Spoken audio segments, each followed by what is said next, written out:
talk to my dad like tears to the air. Like the combustion of years of pain and happiness, I hurl myself against the gravity and fear, and with the grace of swans arching toward the clouds in a V like Valentine's Day and God's the sweetheart. Try to do that when I look into his eyes at the cafe. Try to tell my dad a poem, the essence of poem, a metaphor for the moment the sun winks through the gray at the two roses blooming on the sidewalk in winter. I want to be the fragrance of his goofy smile when he laughs in his throat and shoulders at his own bad joke, and I wince because it's a bad joke. And love him like a seal loves the sun. 'Cause he's my dad. He has polio in his lungs. Most people have it in their legs and they can't walk. My dad can't breathe. He wears plastic oxygen tank cords in his nostrils. He looks like a resuscitated corpse. So when we talk, I listen to the sounds of his words. I hear sports and politics and bad jokes like birds waking me up. It's a wonderful Bob Marley morning because he could die at any second. I space out in the bloodshot heaven of his tired eyes, imagining he has his breath back. And we're dancing at the gates for St. Peter.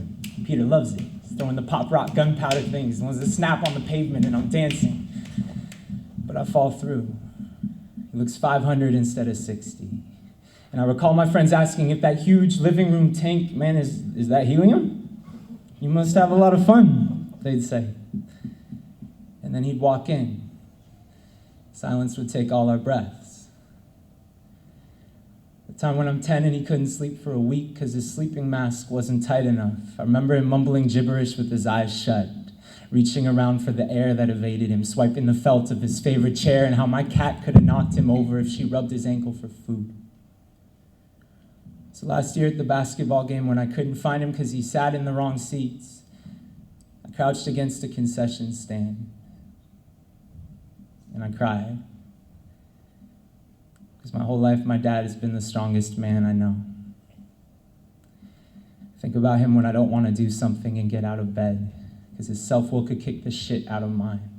And he could tear the roof off a courthouse with how much he cared about his clients as a public defender, enough to trudge for 35 years with no breath. Like the cliche about going to school in the snow when I was your age. I hear him say shit like that.